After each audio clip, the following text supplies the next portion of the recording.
Baik,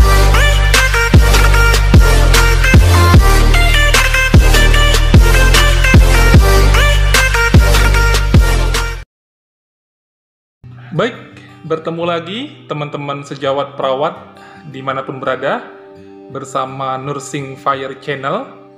Pada kesempatan kali ini kita akan membahas tentang bagaimana menegakkan masalah kesehatan atau masalah keperawatan atau diagnosis keperawatan yang tepat. Sehingga setelah teman-teman selesai menonton video ini, maka teman-teman semua dapat atau bisa menegakkan diagnosis secara akurat, secara benar, sesuai dengan kaidah yang diminta, sehingga bermanfaat bagi klien kita. Ingat, jangan sampai salah mendiagnosis, jangan sampai salah menegakkan masalah keperawatan, tetapi harus akurat.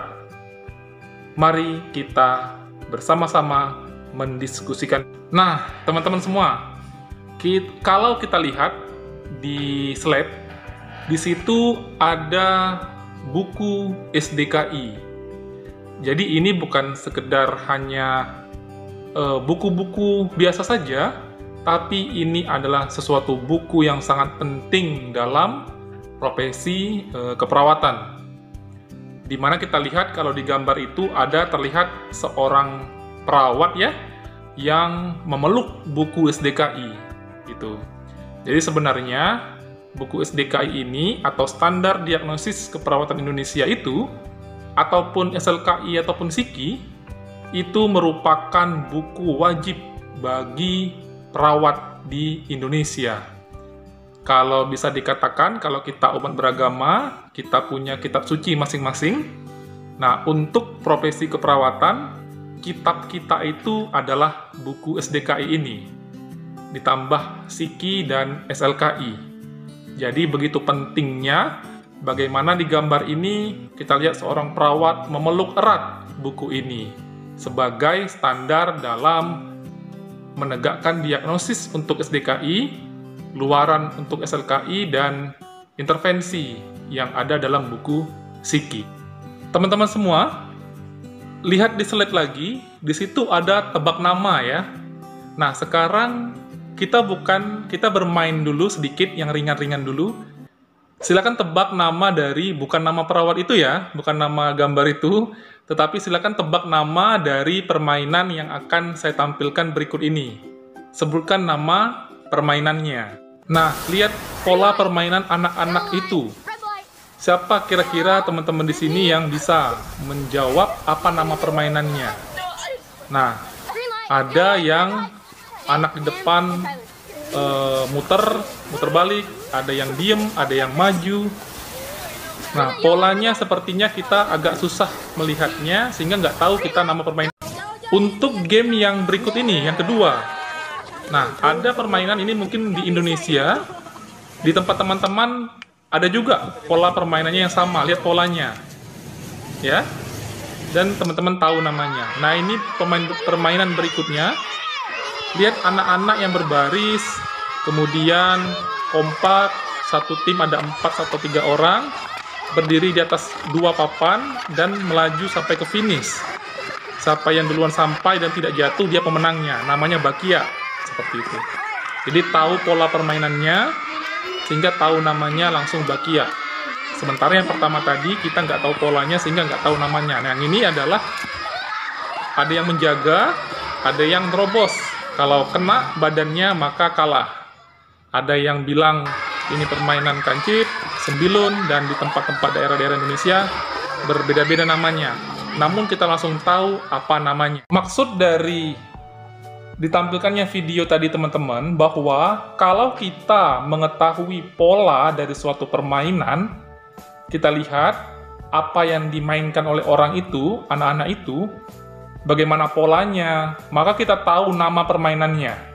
Nah, begitu juga kalau ini dihubungkan dengan pasien kita atau klien kita. Ketika kita berhadapan dengan klien atau klien datang kepada kita, kalau kita tidak tahu pola-pola yang dialami klien, pola-pola keluhannya, apa yang dirasakannya, pola-pola dalam fisiologis, anatomis, dan patofisnya, maka kita nggak akan tahu apa nama masalah yang sedang dialami klien. Kecuali kita harus mengetahui. Jadi, teman-teman semua, kuncinya adalah seperti yang di slide, yaitu konsep atau ilmu atau teori keperawatan. Kita tahu konsep keperawatan, kita tahu teori atau ilmu, sehingga kita tahu pola-pola yang dialami klien, sehingga kita tahu apa nama masalah yang dialami klien atau nama diagnosisnya. Sama dengan video tadi, kalau kita tahu tadi pola-polanya anak-anak beregu, ada yang 3 atau 4, di atas 2 papan, melaju sampai yang nggak jatuh sampai garis finish, kita langsung tahu, oh ini namanya bakia. Tetapi, kalau kita nggak tahu pola permainan kayak video pertama tadi, kita nggak tahu nama masalah, kita nggak tahu apa nama permainannya. Begitu juga di keperawatan kita. Kalau kita nggak tahu pola-pola dari pasien, nggak tahu konsep, tidak memahami konsep, disiplin ilmu dasar keperawatan, kita bakal susah mengidentifikasi pola-pola yang dialami oleh pasien. Nah, dengan kita memahami konsep dasar, ilmu dasar, atau teori dasar dari keperawatan, maka kita akan kenal respon manusia. Itu fokusnya. Kita akan kenal respon manusia terhadap kesehatannya. Jadi, tahu pola-pola klien kita, tahu teori, ilmu, dan konsep keperawatan, kita tahu yang normalnya, maka kita kenal respon manusia. Respon manusia ada yang normal, seperti tadi, bahwa misalnya konsep tentang respirasi. Kita tahu normal dari respirasi itu seperti apa. Kemudian sirkulasi, kita tahu normal dari sirkulasi itu seperti apa.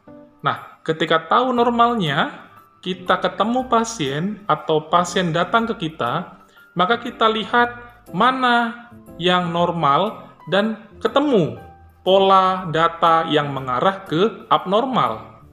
Syarat kita tahu abnormal atau nggak normal dari data-data itu adalah kita harus tahu dulu normalnya. Maka kita harus tahu dulu konsep teori inti dari keperawatan itu. Nah, jadi respon manusia terhadap masalah kesehatannya itu jadi fokus dari keperawatan. Ada 4 respon menjadi normal, kemudian abnormal, seperti yang sudah kita bahas tadi, atau risiko. Kita melihat pola-pola yang terjadi pada pasien. Oh, ternyata ini ngarahnya ke risiko. Kita tahu apa yang bakal terjadi. Dan promkes atau promosi kesehatan. Dari pola-pola yang dilakukan pasien kehidupan sehari-hari, dia bakal mengarah ke masalah promosi kesehatan, masalah yang bagus. Karena keperawatan itu adalah merawat dari rentang sakit sampai rentang sehat.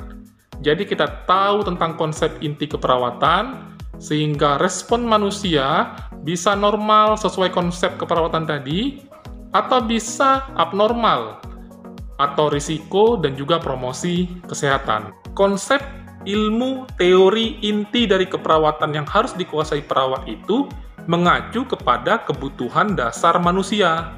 Seperti itu. Nah, kebutuhan dasar apa saja? Banyak teori dari ahli-ahli keperawatan. Nah, kebutuhan dasar manusia itu ada Florence dengan environment-nya, kemudian Virginia Henderson dengan 14 teori kebutuhan dasarnya, maka fokus dari keperawatan adalah tentang respon manusia terhadap masalah kesehatannya dan juga terhadap kebutuhan dasarnya, kebutuhan dasar dari manusia. Misalnya, kebutuhan dasar manusia itu ada kebutuhan oksigenasi dan keseimbangan asam basa. Nah, kebutuhan oksigenasi itu adalah kebutuhan yang paling utama pada manusia. Apalagi di zaman pandemi ini, di zaman COVID ini, oksigenasi menjadi fokus pada perawatan COVID-19. Makanya, kebutuhan dasar manusia Salah satunya, yang pertama, yang terpenting itu adalah kebutuhan oksigenasi dan keseimbangan asam basa. Sebagai seorang perawat, kita harus menguasai atau kuat betul teori, ilmu, konsep tentang kebutuhan oksigenasi ini. Dari mulai definisi, kemudian anatomi, kemudian fisiologis, kemudian patofisiologisnya. Kita harus menguasai itu. Kemudian bagaimana pola-pola yang normal pada kebutuhan dasar ini, oksigenasi ini, sehingga nanti kita tahu yang abnormalnya. Berapa respirasi rate yang normal pada manusia, sehingga kita tahu nanti yang nggak normalnya. Berapa saturasi oksigen yang normal, 95-100, sehingga di bawah itu sudah tidak normal, sehingga kita bisa menegakkan masalah. Berapa volume tidal dalam paru-paru yang harus sesuai ketentuan, sehingga kita tahu data yang abnormalnya. Jadi kuasai dulu konsep ilmu teorinya. Kemudian kebutuhan dasar yang kedua, yaitu kebutuhan cairan dan elektrolit. Nah, kemudian kita harus tahu artinya konsep tentang cairan, teman-teman semua. Konsep ilmu teori yang kuat tentang cairan. Kemudian kebutuhan nutrisi. Konsep teori ilmu tentang nutrisi kita harus kuat. Kemudian kebutuhan eliminasi. Balik lagi konsep ilmu teori tentang eliminasi, bagaimana yang normalnya, anatomi fisiologinya, patofisiologinya. Kemudian bagaimana pola-pola yang terjadi. Kemudian kebutuhan aktivitas fisik atau mekanika tubuh. Kemudian kebutuhan istirahat dan tidur. Bagaimana istirahat dan tidur yang normal? Apa itu fase NREM atau fase NIREM? Bagaimana itu terjadi? Sehingga ketika terjadi sesuatu pada pasien, kita bisa membedakan yang normal dengan yang tidak normal. Kemudian kebutuhan bebas dari rasa nyeri. Kemudian kebutuhan pengaturan suhu tubuh. Kemudian kebutuhan bebas rasa cemas. Nah, beberapa kebutuhan dasar manusia ini adalah menjadi fokus dari profesi keperawatan. Jadi kita harus menguasai ilmu dasar, teori dasar, konsep dasar, inti dari keperawatan, yaitu tadi, respon atau kebutuhan dasar manusia. Ada 12 kompetensi yang dimiliki perawat, yang harus dimiliki perawat dalam mengatasi permasalahan pada kebutuhan dasar manusia. Nah, itu adalah 12 kompetensi inti yang bisa diuji, yang bisa dinilai bahwa perawat itu kompeten, baik dari segi aspek kognitif, tadi penguasaan teori konsep ilmu keperawatan, maupun afektif, maupun psikomotor. Misalnya, bagaimana seorang perawat dengan tepat mengidentifikasi tentang pola oksigenasi dari segi kognitif, dari segi afektif, maupun dari segi psikomotor, sehingga dikatakan sebagai perawat kompeten. Inilah kunci memahami SDKI, SLKI, maupun PSIKI, yaitu terletak pada taksonomi dari buku 3S itu sendiri. Kuncinya adalah 5 kategori.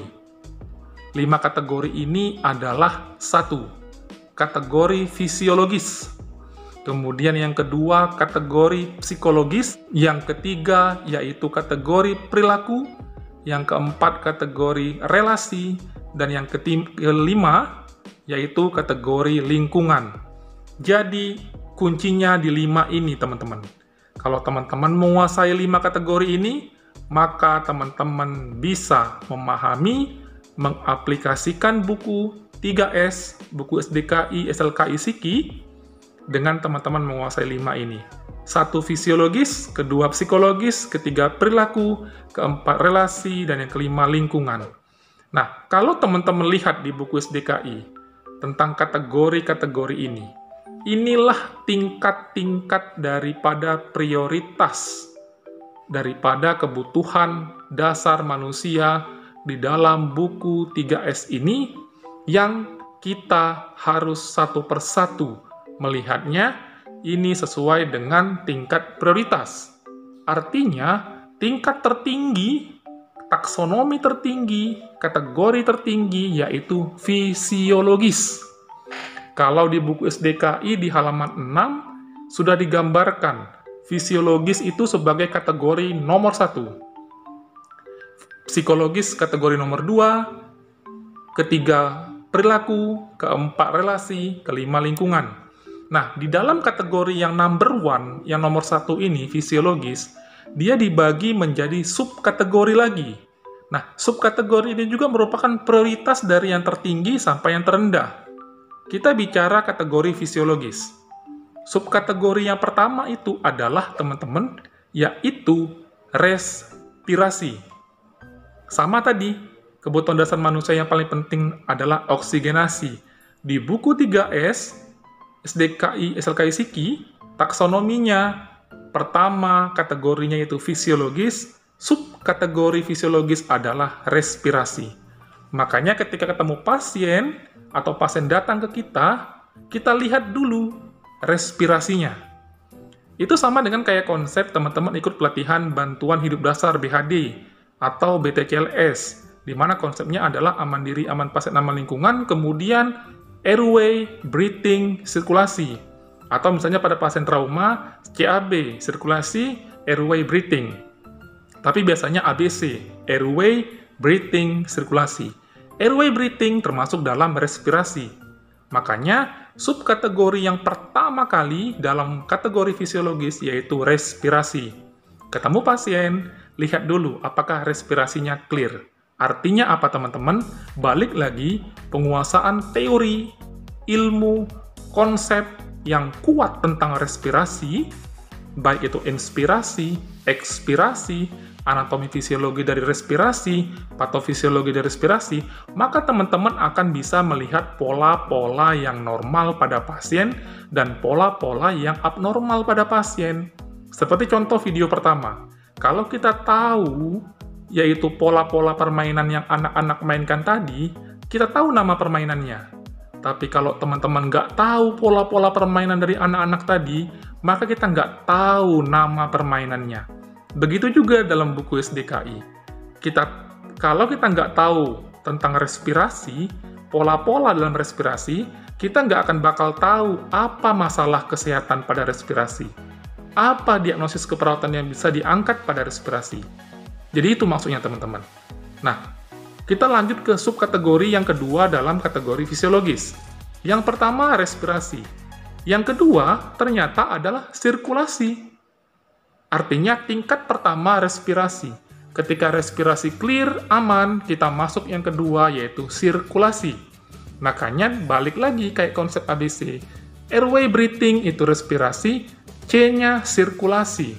Makanya subkategori kedua pada kategori fisiologis adalah sirkulasi. Teman-teman harus kuat konsep ilmu teori tentang sirkulasi ini. Bagaimana tentang peredaran darah, bagaimana tentang jantung, bagaimana darah masuk ke jantung dan keluar dari jantung menuju sistem tubuh ataupun paru-paru, bagaimana pertukaran dalam paru-paru. Nah, itu konsepnya harus kuat. Sehingga ketemu pasien, kita tahu yang normalnya seperti apa, sirkulasi yang normal, ketemu pasien, dapat data yang abnormal karena kita tahu bahwa ada yang berlainan atau yang berlawanan dengan konsep normalnya. Maka kita baru bisa menegakkan masalah pada sirkulasi. Nah, pertama tadi yang paling penting fisiologis yaitu respirasi, kedua sirkulasi, subkategori yang ketiga yaitu nutrisi dan cairan. Sama juga, tahu konsep inti ilmu dari nutrisi dan cairan, maka kita bisa berhadapan dengan pasien, tahu apa masalah yang terjadi pada nutrisi dan cairannya, sehingga kita bisa menegakkan masalah atau diagnosis keperawatan yang berkaitan dengan nutrisi dan eliminasi cairan. Nah, kemudian subkategori yang keempat pada fisiologis adalah eliminasi. Bagaimana konsep, ilmu, teori tentang eliminasi, perawat harus kuat di situ. Kemudian, maka bisa menemukan data yang abnormalnya. Kemudian setelah eliminasi yaitu aktivitas dan istirahat. Kemudian neurosensori dan reproduksi, seksualitas. Maka, taksonomi yang paling tinggi dalam buku 3S yaitu kategori fisiologis.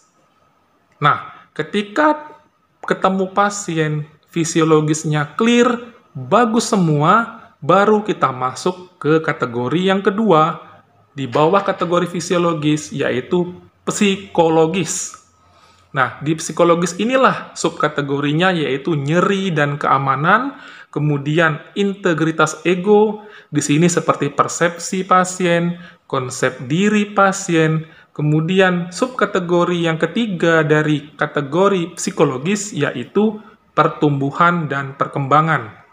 Nah, jadi tadi ketemu pasien yang pertama apa? Kita clearkan dulu fisiologis pasien, apakah ada permasalahan? Kalau ada, silahkan diangkat. Setelah itu masuk ke kategori yang kedua, yaitu psikologis. Apakah ada masalah di situ? Kalau tidak ada, lanjut ke perilaku. Ya, fisiologis yang pertama, yang kedua kategori psikologis, yang ketiga kategori perilaku. Kategori perilaku ini bagaimana pasien merawat dirinya sendiri. Nah, di situ subkategorinya yaitu kebersihan diri, kemudian penyuluhan dan pembelajaran, kebutuhan edukasi. Nah, itu tingkatan taksonominya. Kategori yang keempat yaitu relasional, yaitu bagaimana interaksi sosial dari pasien, namanya interaksi sosial. Kemudian, kategori yang paling bawah dalam taksonomi 3S adalah lingkungan. Nama subkategorinya yaitu keamanan dan proteksi. Nah, jadi tadi kunci memahami taksonomi 3S dan mengimplementasikannya terletak pada 5 kategori ini. Fisiologis paling tinggi, kedua psikologis, turun kemudian yang ketiga ke perilaku, keempat ke relasi, dan yang kelima ke lingkungan. Nah, namun perlu dicatat, dalam menegakkan masalah atau menegakkan diagnosis keperawatan, ada beberapa pertimbangan. Pertama tadi, berdasarkan taksonomi yang sudah disusun. Kedua, mana yang mengancam nyawa. Bisa saja kategori yang paling bawah, yaitu kategori lingkungan, itu menjadi nomor 1, karena mengancam nyawa. Sebagai contoh, misalnya ketemu pola-pola pasien mengarah kepada resiko bunuh diri. Berisiko bunuh diri adalah masalah yang mengancam nyawa. Dalam buku 3S dia termasuk kategori lingkungan. Maka itu bisa menjadi prioritas nomor 1, kita jadikan masalah keperawatan nomor 1, kita jadikan diagnosis keperawatan nomor 1, karena itu mengancam nyawa. Jadi pertimbangan dalam memprioritaskan diagnosis atau masalah, yaitu yang pertama, sesuai dengan urutan taksonomi, urutan kategori, ya, dan kedua yaitu yang mengancam nyawa, atau ada juga referensi yang sesuai dengan kebutuhan dasar manusia, seperti hierarki Abraham Maslow. Sama saja dengan kategori yang ada di buku SDKI. Piramida Abraham Maslow tentang kebutuhan dasar manusia, yang paling bawah, yang bawah ini kalau Abraham Maslow itu adalah yang utama, yang paling panjang piramidanya, yaitu tentang fisiologis, ya. Kemudian naik piramidanya sehingga yang terakhir adalah aktualisasi diri. Kebutuhan yang di bawah dulu yang diatasi. Clear yang di bawah baru naik sampai ke aktualisasi diri. Makanya kategori dalam taksonomi 3S, SDKI, SLKI Psiki sangat-sangat lengkap. Dan profesi keperawatan sungguh luar biasa, mempunyai taksonomi yang sangat lengkap sekali. Maka kita berterima kasih kepada organisasi profesi kita PPNI yang sudah menerbitkan, yang sudah mengeluarkan taksonomi standar dari bahasa keperawatan kita di Indonesia, yaitu SDKI, SLKI, dan Psiki. Kalau teman-teman lihat di slide, ada di situ langkah awal sebelum ke diagnosis, ya. Sebelum kita masuk ke dalam diagnosis keperawatan, kita harus melewati 2 langkah ini dulu. Harus kita lewati 2 langkah ini dulu. Yang pertama, tadi seperti pembahasan sebelumnya, yaitu ilmu, teori, atau konsep.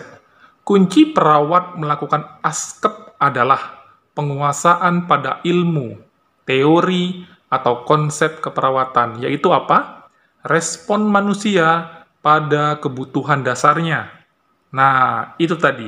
Langkahnya adalah yang pertama, penguasaan ilmu, teori, konsep keperawatan, yaitu respon manusia pada kebutuhan dasarnya. Contohnya apa? Seperti konsep respirasi. Tadi respirasi adalah subkategori yang pertama dari kategori fisiologis. Contoh konsep respirasi yaitu konsep pola napas.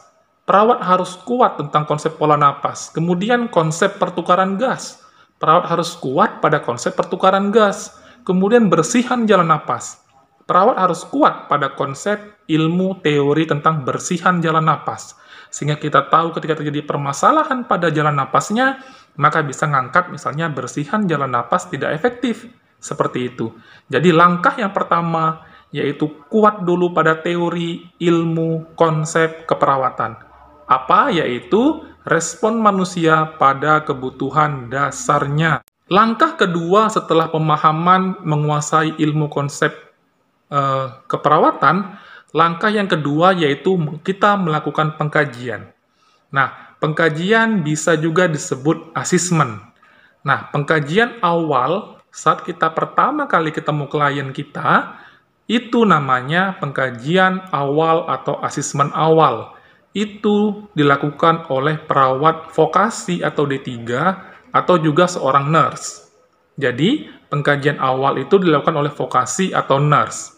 Nah, kemudian setelah pengkajian awal, asesmen awal, pola-pola pasien dikaji, ketemu pola-pola yang normal dan mengarah ke abnormal, mengarah ke risiko atau mengarah ke promkes, maka lakukan penegakan masalah kesehatan.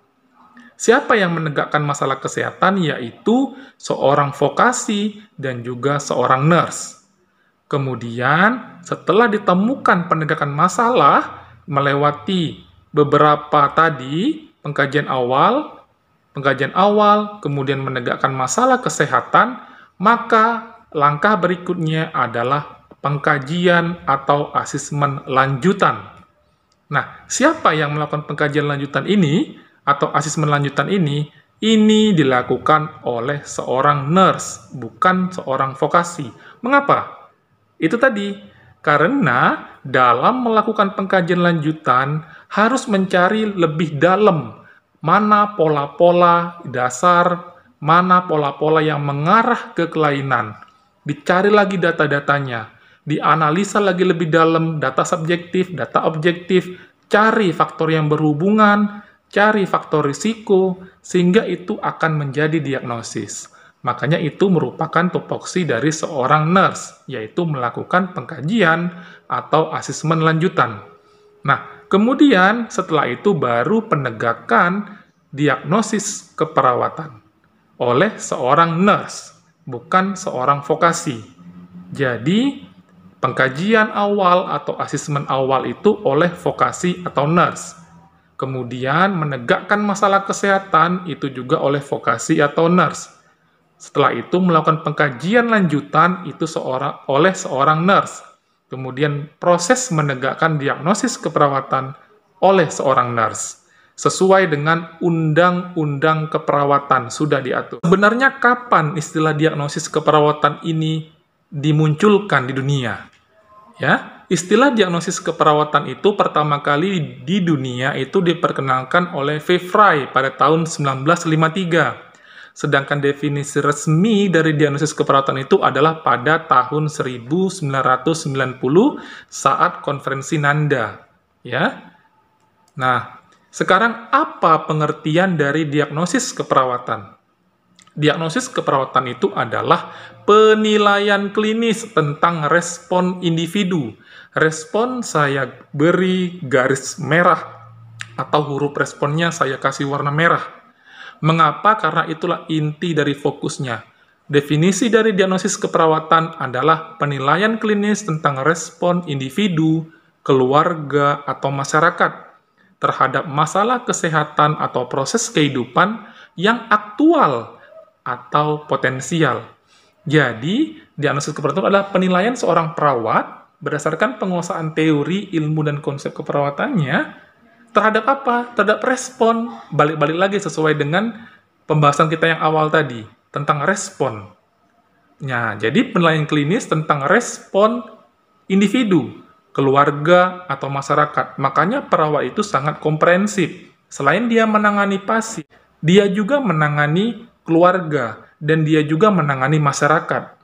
Makanya, penilaian klinis terhadap respon individu, keluarga, masyarakat terhadap masalah kesehatannya yang aktual atau potensial, itulah diagnosis keperawatan. Pemahaman diagnosis keperawatan yang benar, maka kita bisa menegakkan permasalahan keperawatan, diagnosis keperawatan yang akurat. Diagnosis keperawatan menjadi dasar dalam pemilihan intervensi untuk mencapai tujuan yang merupakan tanggung gugat perawat. Jadi diagnosis keperawatan itu adalah dasar dalam memilih intervensi. Artinya, kalau kita menegakkan diagnosis keperawatan tidak akurat, tidak benar, maka intervensi yang kita pilih akan salah. Ketika intervensi yang salah kita berikan ke pasien, maka pasien tidak mengalami efek apa-apa.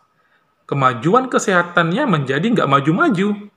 Karena apa? Diawali dengan diagnosis yang kurang akurat.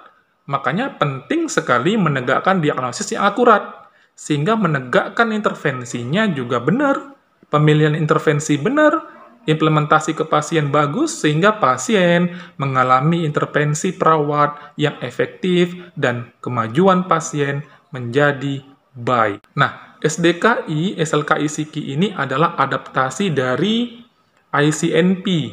ICNP itu adalah International Classification for Nursing Practice yang meliputi diagnosis, intervensi, dan hasil. ICNP itu diterbitkan pertama kali tahun 1993 oleh ICN atau International Council of Nursing. Nah, saya mau sampaikan konsep-konsep yang sangat penting, inti yang sangat bermanfaat bagi kita semua. Makanya teman-teman kalau mengikuti video ini dari awal sampai akhir, serius mengikuti video ini, maka teman-teman akan mendapatkan intisarinya, sehingga teman-teman bisa menguasai, mengimplementasikan diagnosis keperawatan yang benar-benar akurat. Diagnosis keperawatan tidak boleh dikaitkan dengan diagnosa medis. Seperti misalnya contoh, gangguan konsep diri berhubungan dengan sklerosis multiple atau ansitas berhubungan dengan infak miokard. Mengapa? Karena jika itu pernyataan diagnostiknya, maka intervensinya adalah mengatasi etiologi, otomatis mengatasi diagnosa medis. Padahal itu adalah intervensi dokter, bukan intervensi perawat. Jadi, diagnosis keperawatan yang teman-teman angkat itu tidak boleh dikaitkan dengan diagnosa medis pada etiologinya. Ya, contoh tadi, gangguan konsep diri berhubungan dengan sklerosis multiple. Teman-teman nanti memilih intervensi itu adalah untuk mensasar atau menembak etiologi. Nah, kalau etiologi teman-teman itu adalah diagnosa medis, maka intervensi kita tidak bisa mengatasi diagnosa medis secara mandiri. Makanya dikatakan di situ, diagnosa keperawatan tidak boleh dikaitkan dengan diagnosa medis karena intervensi adalah mengatasi etiologi. Otomatis, kalau etiologinya adalah diagnosa medis, kita mengatasi diagnosa medis. Padahal intervensi perawat harus mandiri, kecuali yang kolaborasi. Diagnosis keperawatan harus diintervensi secara mandiri dan ada juga yang kolaborasi. Namun, intervensi kita intinya adalah mandiri untuk diagnosis keperawatan. Kalau untuk kolaborasi, ada diagnosis keperawatan dan juga ada masalah kolaboratif di situ. Jadi bagusnya teman-teman, etiologi dari diagnosis keperawatan teman-teman angkat, sebaiknya tidak diagnosis medis, karena intervensinya adalah mandiri keperawatan untuk diagnosis keperawatan. Nah, bagaimana hubungan pengkajian, kemudian selanjutnya diagnosis dan intervensi? Nah, dalam format diagnosis rumus ya, diagnosis keperawatan dalam 3S itu, dalam buku SDKI terutama, yaitu kalau di aktual, problem berhubungan dengan etiologi dibuktikan dengan simptom atau format PACE atau tripat katanya, atau ada yang dua bagian pada diagnosis risiko dan diagnosis promosi kesehatan. Tetapi kunci intinya juga adalah intervensi itu untuk mengatasi etiologi. Itu kuncinya. Intervensi yang diberikan perawat untuk mengatasi etiologi. Jadi ketika etiologi kita adalah murni tentang keperawatan, tentang konsep ilmu teori keperawatan, maka kita bisa mengintervensinya secara mandiri. Tapi jika teman-teman mengangkat etiologinya dari diagnosa medis, maka harus kita kolaborasikan dengan medis. Maka usahakan supaya profesi ini awalnya, intinya adalah mandiri, biar sejajar dengan profesi yang lain, maka tegakkan diagnosis keperawatan dengan etiologi simptom, yaitu tidak berkaitan dengan diagnosis medis. Jadi, diagnosis yang tepat berasal dari pengkajian yang tepat. Kalau teman-teman melakukan pengkajian secara tepat, diagnosisnya juga tepat. Baik, nah bagaimana melakukan pengkajian yang benar, yang tepat teman-teman? Di situ ada yang namanya teknik mendengar aktif. Nah, ini yang susah diterapkan. Ya, mendengar aktif itu adalah teknik yang paling vital dalam pengumpulan data, merupakan keterampilan yang paling sulit dipelajari. Ya, contoh, teman-teman sekarang mendengarkan saya berbicara dalam video ini. Ada beberapa yang mendengar video ini kadang-kadang pikirannya kemana-mana.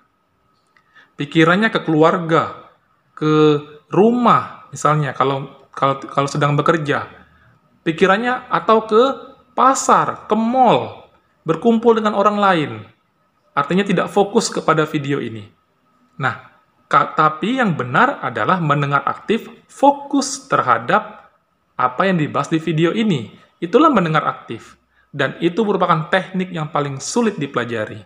Beberapa orang bisa mendengar secara objektif, bisa. Tetapi sebagian besar orang cenderung hanya berkonsentrasi pada respon mereka sendiri daripada apa yang dikatakan orang lain. Misalnya, kita ketemu pasien. Kita meminta pasien menjelaskan kondisinya pada pengkajian. Nah, pada saat pasien itu berbicara, kita harus mendengar aktif.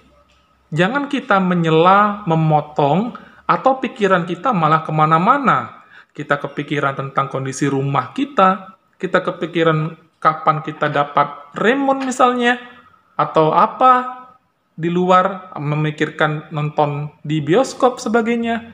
Jadi fokuskan tekniknya yaitu mendengar aktif. Dan saya yakin perawat-perawat kita itu sudah hebat-hebat semua. Sudah belajar, sudah menguasai dengan teknik mendengar aktif ini. Sehingga dengan teknik mendengar aktif ini, maka kita bisa mengumpulkan data-data yang penting untuk penegakan diagnosis atau penegakan masalah kesehatan. Nah, jadi langkah awal tadi sebelum pengkajian lagi yaitu kenali teori ilmu konsep keperawatan yang mendasari. Contoh misalnya respirasi, maka perawat harus memahami konsep inti ventilasi, pertukaran gas, dan pola napas. Maka jika ditemukan kelainan pada ventilasi, maka masalah keperawatannya adalah gangguan ventilasi spontan. Jika kelainan pada pertukaran gas, maka masalahnya adalah gangguan pertukaran gas. Atau jika masalahnya pada pola pernapasan, maka masalah keperawatannya adalah pola napas tidak efektif. Tanpa pemahaman yang cukup tentang konsep inti dari keperawatan, maka data bisa saja terabaikan dan pengkajian menjadi tidak efektif. Ya. Jadi, dalam diagnosis keperawatan, penyebab atau etiologi adalah komponen dari semua diagnosis yang berfokus masalah atau yang aktual. Ya. Jadi, itu tentang etiologi dalam diagnosis keperawatan. Nah, Teman-teman kalau dalam buku SDKI itu ada di bagian bawahnya di setiap bunyi masalah kesehatan yaitu kondisi klinis terkait. Ya, kondisi klinis terkait. Itu apa maksudnya? Kondisi klinis terkait. Sebagai contoh misalnya kita buka di buku SDKI ini misalnya di bersihan jalan napas tidak efektif di halaman 18. Di situ ada kondisi klinis terkait saya bacakan yaitu 1. Guillain-Barré syndrome atau GBS. Kedua, sklerosis multiple. Yang ketiga, myasthenia gravis. Yang keempat yaitu prosedur diagnostik, misalnya bronkoskopi, kemudian TEE. Nah, kelima, depresi sistem saraf pusat. Keenam, cedera kepala. Ketujuh, stroke. Kedelapan, quadriplegia. Kesembilan, sindrom aspirasi mekonium. Kesepuluh, infeksi saluran napas. Nah, apa maksudnya kondisi klinis terkait pada diagnosis keperawatan bersihan jalan napas tidak efektif? Ya, kondisi klinis terkait dalam SDKI tidak memenuhi syarat sebagai faktor yang berhubungan atau penyebab atau batasan karakteristik atau gejala tanda mayor maupun minor. Jadi kondisi klinis terkait tidak boleh menjadi penyebab dan juga gejala tanda mayor minor pada buku SDKI disebutkan di situ. Mengapa tidak boleh menjadi etiologi atau simptom? Ya, kondisi klinis terkait tidak boleh menjadi etiologi atau simptom. Mengapa? Karena pada kondisi klinis terkait, perawat tidak dapat mengubah atau mempengaruhi kondisi ini secara mandiri. Makanya saya bilang diagnosis keperawatan harus arahnya intervensi keperawatan secara mandiri. Sehingga penegakan diagnosis problem berhubungan dengan etiologi dibuktikan dengan simptom, etiologi dan simptomnya itu bukanlah kondisi klinis, bukanlah diagnosis medis. Mengapa? Karena pada kondisi klinis terkait, perawat nggak bisa mengubah atau mempengaruhi kondisi ini secara mandiri, harus berkolaborasi. Itu makanya penting memahami kondisi klinis terkait pada buku SDKI. Ya, jadi pengkajian yang benar itu, balik lagi dengan pengkajian yang benar itu tidak boleh hanya sekedar ngisi form kosong. Jadi kita nggak boleh ketemu pasien, ambil form pengkajian, langsung isi, langsung centang-centang saja, tanpa kita memahami teori, ilmu, dan konsep keperawatan. Ya, jadi kita tidak hanya mengisi form kosong, tapi harus menilai pola-pola yang terjadi pada pasien, menemukan pola-pola yang abnormal pada pasien. Inti dari pengkajian adalah respon manusia, penguasaan akan teori, ilmu, atau konsep keperawatan menjadi kunci perawat dalam melakukan pengkajian. Setelah kita melakukan tadi pengkajian awal atau asesmen awal oleh vokasi atau nurse, langkah berikutnya adalah menegakkan masalah kesehatan. Ya, penegakan masalah kesehatan itu oleh vokasi atau nurse. Penegakan masalah adalah proses analisa data, yaitu mengelompokkan data subjek dan objektif sebagai tanda dan gejala, memasukkan data yang menjadi etiologi, dan merumuskan masalah kesehatan. Ya. Dua masalah kesehatan yaitu masalah kolaboratif dan masalah keperawatan. Apa itu masalah kolaboratif? Masalah kolaboratif adalah masalah yang menjadi tanggung jawab perawat dan dokter.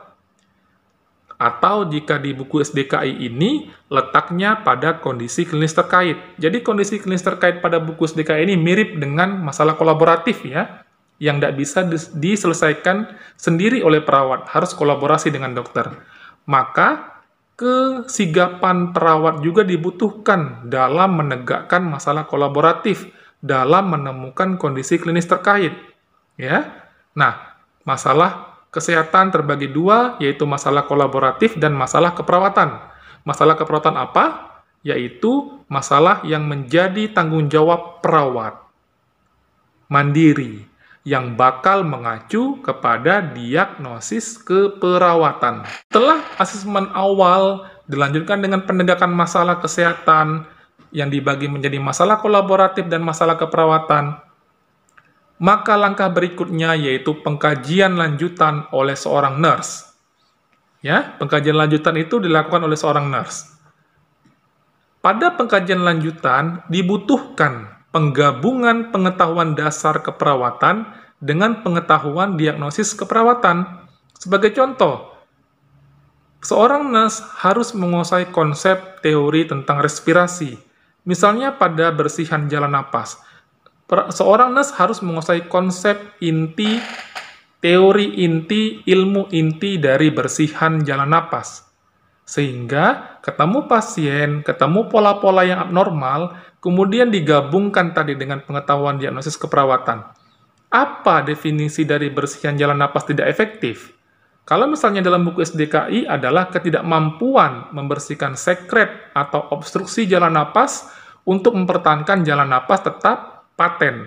Maka pengetahuan seorang nurse harus kompleks antara teori tentang bersihan jalan napas dengan definisi bersihan jalan napas tidak efektif pada buku SDKI, beserta dengan penyebab dan tanda gejalanya. Ya, kemudian setelah dapat penyebabnya mana yang pas dengan pola pasien tadi, apakah bermasalah di spasme jalan napas, sehingga bersihan jalan napas tidak efektif, ataukah terjadi hipersekresi jalan napas, atau disfungsi neuromuskular, atau ada benda asing dalam jalan napas. Nah, itu menjadi etiologi, kemudian sehingga dapat ditegakkan apakah masalah itu mengarah ke masalah aktual, atau risiko, atau promosi kesehatan, atau masalah kolaboratif, dengan mempertimbangkan definisi dari setiap bunyi masalah kesehatan ini, dengan mempertimbangkan faktor yang berhubungan, penyebabnya, dan juga mempertimbangkan faktor risiko kalau diagnosis risiko. Dan kalau dia diagnosis aktual, mempertimbangkan tanda dan gejala. Sehingga dengan pengetahuan itu, konsekuensinya adalah bisa masalah kesehatan yang sudah ditegakkan tadi menjadi diagnosis keperawatan, atau bisa masalah kesehatan itu hilang atau tidak relevan, tidak sesuai dengan definisi dalam buku SDKI, atau timbul masalah baru yang menjadi diagnosis keperawatan. Nah, jadi, dalam diagnosa keperawatan, penyebab atau etiologi adalah komponen dari semua diagnosis yang berfokus masalah. Prinsip-prinsipnya adalah memilih intervensi yang efektif harus didasarkan pada etiologi dan simptom dalam bunyi diagnosis keperawatan. Jadi, kita memberi intervensi itu, fokusnya kita nembaknya di etiologi atau di simptomnya. Sebagai contoh, misalnya diagnosis nyeri akut, misalnya, berhubungan dengan pasca pembedahan. Intervensi kita adalah fokusnya ke pasca pembedahan, ke etiologi. Oh, ternyata tidak bisa dirubah pasca pembedahannya. Kita cari S-nya. Oh, S-nya ternyata pasien merasa sakit atau nyeri pada lokasi sekitar pembedahan. Maka intervensinya adalah mengatasi tanda gejala ini, yaitu misalnya dengan manajemen nyeri. Dengan sasaran kita etiologi atau simptom, diharapkan ketika tertangani tanda gejala ini, maka problem dalam diagnosis itu menjadi hilang, sehingga bisa terselesaikan masalah keperawatannya. Nah, jadi kalau SDKI itu, buku SDKI hanya dimanfaatkan untuk menyediakan daftar istilah saja, ya. Kalau hanya dimanfaatkan hanya untuk membuat daftar istilah saja, maka gagallah tujuan dari standar diagnosis. Tetapi kecuali kita memahami tentang definisi dalam buku SDKI di tiap diagnosisnya, mengetahui penyebabnya, mengetahui tanda gejalanya, maka memiliki arti buku ini bagi kita.